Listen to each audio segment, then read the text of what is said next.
ഇസ്ലാമിന്റെ രണ്ടാമത്തെ ഖലീഫയായ ബഹുമാനപ്പെട്ട ഉമർ ഇബ്നുൽ ഖത്താബ് റളിയല്ലാഹു അൻഹു മദീനയുടെ മണലാരങ്ങളിലൂടെ നടന്നുകൊണ്ടിരിക്കുമ്പോൾ ഭയങ്കരമായ കരച്ചിൽ ഇങ്ങനെ കേൾക്കുകയാണ്. ഉമർ റളിയല്ലാഹു അൻഹു ചുറ്റുപാട് ഇങ്ങനെ വീക്ഷിക്കുമ്പോൾ മദീനയിലുള്ള ചെറിയൊരു ചെറ്റക്കുടിലിൽ നിന്ന് ഭയങ്കരമായ കരച്ചിൽ ഇങ്ങനെ ഉയർന്നുയർന്നു വരുന്നതായി ഉമർ റളിയല്ലാഹു അൻഹു കേട്ടു. ആ ഭാഗത്തേക്ക് ചെന്ന് നോക്കി ആ കഥ വന്ന് തുറന്നു നോക്കുമ്പോൾ സുബ്ഹാനല്ലാഹ്, ഇസ്ലാമിന്റെ ആദ്യത്തെ ഖലീഫയായ അബൂബക്കർ സിദ്ദീഖ് റളിയല്ലാഹു അൻഹു ഭയങ്കരമായ പൊട്ടി കരയുന്ന രംഗം ഇങ്ങനെ വീക്ഷിച്ചുകൊണ്ട് അബൂബക്കർ സിദ്ദീഖ് റളിയല്ലാഹു അൻഹുവിനോട് ഉമർ തങ്ങൾ ചോദിക്കുകയാണ്, ഓ അബൂബക്കർ തങ്ങളെ ഇത്രയും വിഷമിപ്പിക്കാനുണ്ടായ കാര്യമെന്താണെന്ന് ചോദിക്കുമ്പോ അബൂബക്കർ സിദ്ദീഖ് റളിയല്ലാഹു അൻഹു പറഞ്ഞു കൊടുക്കുകയാണ്, ഓ ഉമറേ, ഇപ്പൊ പറയാനുള്ള അവസ്ഥയിലല്ല ഞാനുള്ളത്. ഉമറേ, നീ ഒരു കാര്യം ചെയ്യണം. മദീനയിലുള്ള മുഴുവൻ ആളുകളെയും ഒരുമിച്ച് കൂട്ടണം. മദീനത്തെ പള്ളിയിൽ ഒരുമിച്ച് കൂട്ടുമ്പോ അവിടെ വെച്ച് ഇൻഷാ അല്ലാഹ് ഞാൻ പറയാമെന്ന് പറഞ്ഞുകൊണ്ട് ഉമർ റളിയല്ലാഹു അൻഹു മദീനയിലുള്ള മുഴുവൻ ആളുകളെയും ഒരുമിച്ച് കൂട്ടുമ്പോൾ അതാ വരുന്നു മദീനയുടെ മണലാരങ്ങളിലൂടെ വേച്ചുകൊണ്ട് കരഞ്ഞു കലങ്ങിയ കണ്ണുമായി അബൂബക്കർ സിദ്ദീഖ് റളിയല്ലാഹു അൻഹു മദീനത്തെ പള്ളിയിലേക്ക് കടന്നു വരികയാണ്. അവിടെ നിന്നുകൊണ്ട് പറയുന്നു, ഓ ജനങ്ങളെ, ഇന്നലെ ഞാൻ എന്റെ രാത്രിയിൽ എന്റെ ഹബീബായ മുഹമ്മദുർ റസൂലുള്ളാഹി സ്വല്ലല്ലാഹു അലൈഹി വസല്ലമ തങ്ങളെ അന്വേഷിച്ചു നടക്കുമ്പോ എന്റെ ഹബീബിനെ എനിക്ക് കാണാൻ കഴിഞ്ഞില്ല. ഞാനിങ്ങനെ ഭയങ്കരമായി വിഷമിച്ചു നിൽക്കുമ്പോ അവിടുന്ന് ജിബ്രീൽ അലൈഹിസ്സലാം വന്നുകൊണ്ട് എന്റെ കൈ പിടിച്ചുകൊണ്ട് അർശിന്റെ ഭാഗത്തേക്ക് എന്നെ കൊണ്ടുപോയി. സുബ്ഹാനല്ലാഹ്, ഞാൻ അവിടെ കണ്ട രംഗമറിയുമോ? ലോകത്തിന്റെ നേതാവ് മുഹമ്മദുർ റസൂലുള്ളാഹി സ്വല്ലല്ലാഹു അലൈഹി വസല്ലമ തങ്ങൾ അവിടുത്തെ വലത്തെ കൈ ഇങ്ങനെ അർശിന്റെ ഭാഗത്തേക്ക് ഉയർത്തി വെച്ചിരിക്കുന്നു, ഇടത്തെ കൈ ഇങ്ങനെ ഭൂമിയുടെ ഭാഗത്തേക്ക് താഴ്ത്തി വെച്ചിരിക്കുന്നു. എന്നിട്ട് മുത്തുനബി ഭയങ്കരമായ കരച്ചില് തന്നെ. ഞാനിങ്ങനെ കുറെ നേരം ഇങ്ങനെ രംഗം വീക്ഷിച്ചുകൊണ്ട് എന്റെ മനസ്സിന് കട്ടിയില്ലാതെ വന്നപ്പോ, എന്റെ മനസ്സിന് താങ്ങാൻ പറ്റാതെ വന്നപ്പോ ഞാൻ ചെന്നെന്റെ ഹബീബിന്റെ കാൽക്കലേക്ക് അങ്ങ് വീണുപോയി. ഉടനെ എന്റെ നബിതങ്ങൾ എന്നെ വിളിച്ചു ചോദിക്കുന്നു, ഓ അബൂബക്കറേ, എന്തു പരിപാടിയാണ് അബൂബക്കറെ കാണിച്ചത്? അപ്പൊ അബൂബക്കർ തങ്ങൾ പറയുന്നു, നബിയേ, തങ്ങളുടെ ഈ നൃത്തം കണ്ടിട്ട് എന്റെ മനസ്സനുവദിക്കുന്നില്ല. എന്റെ കണ്ണിൽ നിന്ന് ധാരധാരയായി കണ്ണീരൊലിക്കുന്നു നബിയേ. അബൂബക്കർ തങ്ങൾ ചോദിക്കുന്നു, നബിയെ, തങ്ങൾ എന്തിനാണ് ഇങ്ങനെ കരയുന്നത്? അപ്പൊ അല്ലാഹുവിന്റെ ഹബീബ് മുഹമ്മദുർ റസൂലുള്ളാഹി സ്വല്ലല്ലാഹു അലൈഹി വസല്ലമ തങ്ങൾ പറയാണ്, ഓ എന്റെ അബൂബക്കറേ, എന്റെ അർശിന്റെ ഭാഗത്തേക്ക് എന്റെ വലത്തെ കൈ ഇങ്ങനെ ഉയർത്തി നിൽക്കുന്നത് നാളെ എന്റെ ഉമ്മത്തീങ്ങൾക്ക് വേണ്ടിയുള്ള ശഫാഅത്തിനുള്ള അധികാരം ഞാൻ എന്റെ റബ്ബിനോട് ചോദിക്കുകയാണ്. ഇടത്തെ കൈ ഇങ്ങനെ ഭൂമിയുടെ ഭാഗത്തേക്ക് താഴ്ത്തി വെച്ചിരിക്കുന്നത് എന്റെ ഉമ്മത്തീങ്ങളിൽപ്പെട്ട ചില ആളുകൾ നരകത്തിലേക്ക് കടക്കുന്നവരുണ്ട്. അവരെയും സ്വർഗത്തിലേക്ക് കടക്കാൻ, നരകത്തിലേക്ക് അടുക്കാതിരിക്കാൻ ഞാൻ എന്റെ കൈയിങ്ങനെ താഴ്ത്തി വെച്ചിരിക്കുന്നു.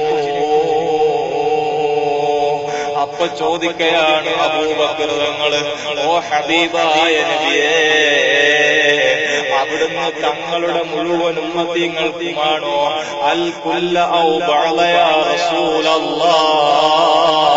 ഓ ഹബീബായ നബിയേ, തങ്ങളുടെ ഉമ്മത്തീങ്ങൾപ്പെട്ട മുഴുവൻ ആളുകൾക്കുമാണോ അതോ പകുതി ആളുകൾക്കാണോ തങ്ങൾ ശഫാഅത്ത് ചെയ്യുന്നതെന്ന് ചോദിക്കുമ്പോ അല്ലാഹുവിന്റെ ഹബീബ് മുഹമ്മദുർ റസൂലുള്ളാഹി സ്വല്ലല്ലാഹു അലൈഹി വസല്ലമ തങ്ങൾ പറഞ്ഞു കൊടുക്കുകയാണ്, അൽ കുല്ല യാ അബൂബക്കർ, ഓ അബൂബക്കറേ, എന്റെ ഉമ്മത്തികളിൽപ്പെട്ട മുഴുവൻ ആളുകൾക്ക് വേണ്ടിയും ഞാൻ ശഫാഅത്ത് ചെയ്യുമെന്ന് മുഹമ്മദുർ റസൂലുള്ളാഹി സ്വല്ലല്ലാഹു അലൈഹി വസല്ലം. ആ മുത്തുനബി സല്ലല്ലാഹു അലൈഹി വസല്ലം തങ്ങൾ 7 പ്രാവശ്യമാണ് റബ്ബുമായി നമുക്ക് വേണ്ടി ശഫാഅത്ത് ചെയ്യുന്നത്. അങ്ങനെ ശഫാഅത്തിന്റെ ഘട്ടങ്ങളെല്ലാം കഴിഞ്ഞതിന് ശേഷം നരകത്തിന്റെ ഭാഗത്തുകൂടി ഇങ്ങനെ നടന്നു പോകുമ്പോൾ ഭയങ്കരമായ കരച്ചിലിങ്ങനെ കേൾക്കുന്നു. ഞങ്ങളുടെ നബിയേ, ഞങ്ങളുടെ നബിയേ, ഞങ്ങളെയും കൂടി സ്വർഗത്തിലേക്ക് കടത്താൻ റബ്ബിനോടൊന്ന് റെക്കമെൻഡ് ചെയ്യണം നബിയേ. ഉടനെ അല്ലാഹുവിന്റെ അടുക്കിലേക്ക് മുത്തുനബി ചെല്ലയാണ്. എന്നിട്ട് ചോദിക്കുന്നു, നരകത്തിൽ കുറെ ചെറുപ്പക്കാർ കിടന്നു വിളിക്കുന്നുണ്ട്, അവരെയും കൂടി സ്വർഗത്തിലേക്ക് വിട്ടുകിട്ടണമെന്ന് പറയുമ്പോ പറയാണോ ഹബീബായ നബിയേ, അവരെ സ്വർഗത്തിലേക്ക് കടത്താൻ പറ്റൂല നബിയേ. കാരണം അവര് ജീവിച്ചിരുന്ന സമയത്ത് മാതാപിതാക്കളുടെ പൊരുത്തക്കേട് കിട്ടി മരണപ്പെട്ടു പോയവരാണ്. അതുകൊണ്ട് അവരെ സ്വർഗത്തിൽ കടത്താൻ പറ്റൂല നബിയേ. ഉടനെ സ്വർഗത്തിൽ കിടക്കുന്ന ഉമ്മമാരോട് ചെന്നുകൊണ്ട് ചോദിക്കുന്നു, ഉമ്മമാരെ, നിങ്ങളുടെ മക്കൾ ഇങ്ങനെ നരകത്തിൽ കിടന്ന് ഭയങ്കരമായ ശിക്ഷ അനുഭവിക്കുന്നുണ്ട്, നിങ്ങൾ അവർക്ക് വേണ്ടി പൊരുത്തപ്പെട്ടു കൊടുത്തില്ലെങ്കിൽ അവരുടെ കാര്യം കഷ്ടം തന്നെ. ആ സമയത്ത് ഉമ്മമാര് പറയാണ്, ഞങ്ങൾ പൊരുത്തപ്പെട്ടു കൊടുക്കൂല നബിയേ.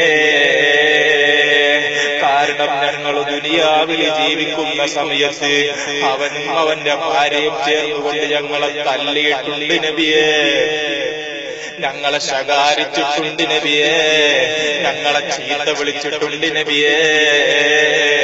അവന്റെ വിലപിടിപ്പുള്ള കൊട്ടാരത്തിന്റെ ഉള്ളിലിരുന്നു കൊണ്ട് മുറുക്കാനൊന്ന് നീട്ടിത്തുപ്പിയപ്പോ ചുണ്ടിന് ബലമില്ലാതെ അല്പം തുപ്പുനീരവന്റെ ടൈൽസിന് വീടതിന്റെ പേരിൽ ഞങ്ങളെ തല്ലിയിട്ടുണ്ട് നബിയേ, ഞങ്ങളെ ചീത്ത വിളിച്ചിട്ടുണ്ട് നബിയേ, ഞങ്ങളെ ശകാരിച്ചിട്ടുണ്ട് നബിയേ.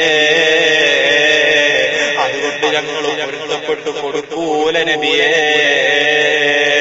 വീണ്ടും അല്ലാഹുവിന്റെ ഹബീബ് പറഞ്ഞു കൊടുക്കുകയാണ്, ഓ ഉമ്മ, ആകാശത്ത് നിന്ന് പാമ്പുകളും തീക്കുണ്ടാരങ്ങളും നരകത്തിലേക്ക് വീണുകൊണ്ടിരിക്കുകയാണ്.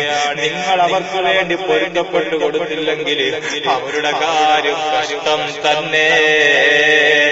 ഇത് കേൾക്കേണ്ട താമസം ഉമ്മമാരും അടങ്കം വിളിച്ചു പറയുന്നു, അഫൗതു അഫൗതു അഫൗതു അഫൗതു അനിന്നാരി അർബഅതു സനതൈൻ അനിന്നാരി ഹമൽതു 9 അശ്ഹുരീ.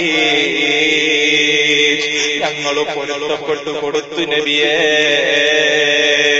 2 വർഷക്കാലം അവിടുന്ന് നബിയേ 9 മാസവും ഏതാനും ദിവസങ്ങളും അവന്റെ വയറ്റിൽ ചുവന്നുകൊണ്ട് നടന്നത് തീയിലിട്ട് കരിക്കാനാണോ നബിയേ? 2 വർഷക്കാലം ഞാനവന് മുല കൊടുത്തത് ഏതെങ്കിലും പാമ്പിന്റെ മുന്നിലിട്ട് കുത്തിക്കാനാണോ നബിയേ? അതുകൊണ്ട് ഞങ്ങൾ പൊരുത്തപ്പെട്ടു കൊടുത്തു നബിയേ. ഓ എന്റെ പ്രിയപ്പെട്ട മുഅ്മിനീങ്ങളെ, നമുക്ക് വേണ്ടി ഇത്രയധികം കഷ്ടപ്പെടുന്ന നേതാവ് മുഹമ്മദുർ റസൂലുള്ളാഹ്. അവിടുന്ന് കഴിഞ്ഞിട്ടില്ല. മുത്തുനബി സല്ലല്ലാഹു അലൈഹി വസല്ലമ തങ്ങൾ വീണ്ടും റബ്ബിനോട് ചെല്ലുമ്പോ അല്ലാഹ് പറയുന്നു, ഖദ് മളത് ശഫാഅത്തുൽ മലായിക